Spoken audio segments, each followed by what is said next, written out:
Hola, qué ganas teníamos de arrancar con este recorrido. Hoy nos metemos de lleno en un tema fascinante y súper complejo: cómo llegamos a ser quienes somos. Vamos a desgranar cómo la identidad humana no es para nada una simple fotografía antigua, sino más bien un mosaico vivo que no para de evolucionar. Es un auténtico placer guiar este análisis con los datos que tenemos preparados, así que sin más rodeos, vamos a empezar a desentrañar qué significa realmente eso de pertenecer. Vale, esta es la hoja de ruta para hoy. Primero, raíces y pueblos originarios. Segundo, cultura, espacio y saberes. Tercero, el Estado y la nación. Cuarto, el fútbol como identidad. Y para cerrar, tradiciones y evolución continua. ¿Vamos a ello? Pero, a ver, antes de entrar en materia hay que hacerse una pregunta brutal. Cuando hablamos de nuestra identidad, ¿es algo que llevamos en la sangre o en el ADN? ¿Es la tierra que pisamos? ¿O es, no sé, ese plato típico que se come en casa? ¿O incluso la camiseta del equipo que defendemos a muerte los fines de semana? Pues resulta que, tal y como nos muestran las fuentes, la respuesta incluye un poco de todo eso y muchísimo más. Punto número 1. Raíces y pueblos originarios. Para poner las cosas en perspectiva, fijaos en este dato del censo de 2010 en Argentina. Solo un 2,38% de la población se identifica como indígena. Es una estadística dura, ¿verdad? Y nos sirve para dimensionar objetivamente una realidad histórica innegable. Muchísimos miembros de comunidades como los mapuche, guaraní o wichi han sido marginados históricamente. Algunos hasta han tenido que ocultar quiénes son en las ciudades por miedo al rechazo. Pero ojo, que su resistencia cultural es una auténtica maravilla. Y esa resistencia se ve en tradiciones inquebrantables que funcionan como anclas gigantescas. Por ejemplo, la historia se sigue transmitiendo boca a boca en lengua mapuche.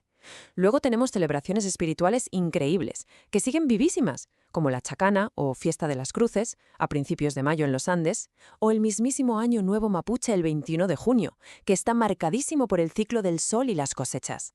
Ah, y ni hablemos de las expresiones materiales, como el arte de la alfarería o esos tejidos con fibras vegetales que son espectaculares. Ahora, lo verdaderamente fascinante de todo esto es cómo los expertos en antropología prefieren nombrar este choque de mundos. Antes se usaba un término bastante criticado, aculturación, que sonaba a que simplemente perdías tu cultura y ya está. Hoy en día se habla de transfiguración cultural. Este concepto da en el clavo porque explica que durante un proceso de dominación histórica como la conquista, la identidad originaria no se borró como por arte de magia. Para nada. Se reconfiguró de formas súper complejas, creando nuevas expresiones de resistencia. Es como un rompecabezas gigante que cambia de forma. Pasamos al punto 2. Cultura, espacio y saberes. Porque claro, la identidad no flota por ahí en el vacío. Está totalmente anclada a un territorio y a lo que hacemos todos los días. Y seamos sinceros, ¿qué hay más cotidiano que comer? Nuestro entorno natural marca literalmente lo que ponemos en la mesa. Si miramos el mapa gastronómico del noroeste, reina el maíz con los tamales y el locro. En el litoral, la raíz de la mandioca nos da vida con la sopa y el chipá. Y si nos vamos al sur, a la Patagonia, la influencia de los lagos y las colonias nos traen trucha y la famosísima torta galesa.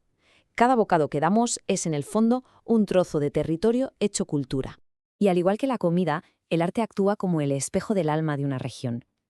Pensad en pintores como Fernando Fader, que capturó la esencia pura de los oasis mendocinos, o Quinquela Martín, que quedó fascinado por la vida portuaria y le puso color al esfuerzo de sus trabajadores. Por no hablar de Florencio Molina Campos, documentando genialmente la vida rural en La Pampa con sus icónicos gauchos. Estas obras no son solo cuadros bonitos, son el pegamento visual que une a las comunidades. Claro que, para no perder todo este bagaje cultural, hace falta pasar a la acción, especialmente con las lenguas ancestrales. Y es un proceso sistemático y alucinante. Todo arranca con reformas legales que por fin respaldan la educación bilingüe.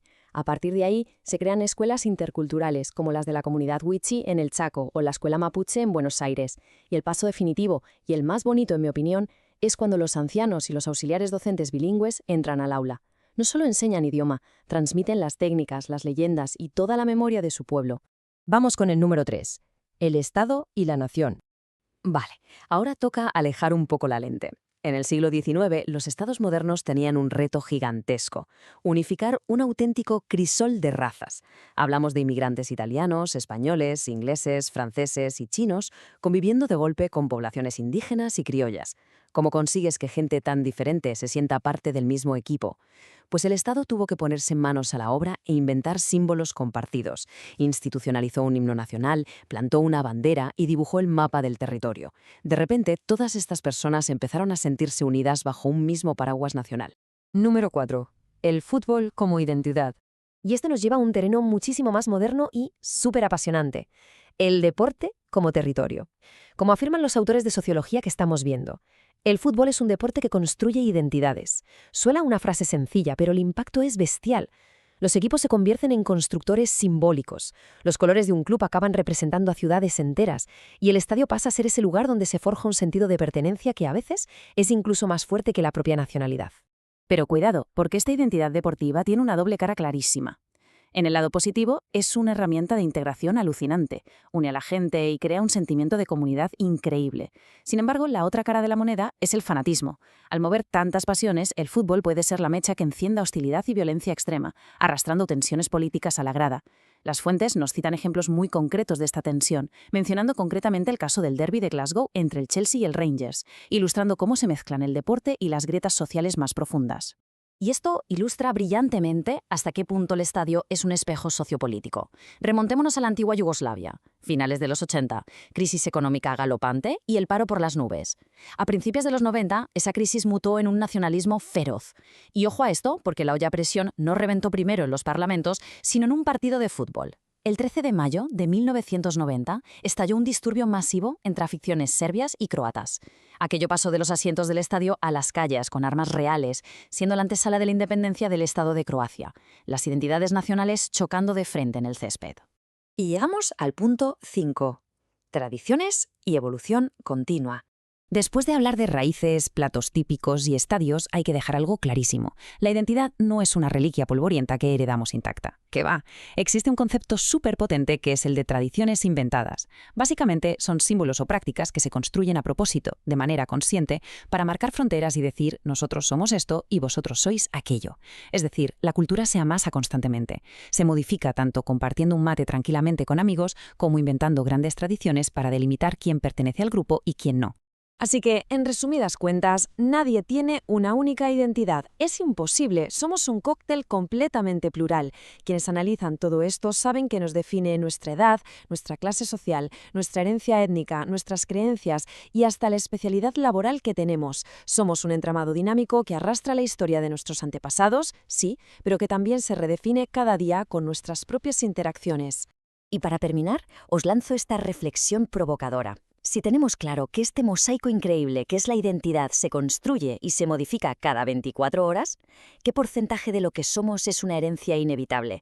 ¿Y qué porcentaje es, en realidad, una hermosa tradición inventada? Entender de dónde venimos nos da las herramientas más potentes para decidir hacia dónde vamos. Ha sido un auténtico placer compartir este análisis con todos vosotros.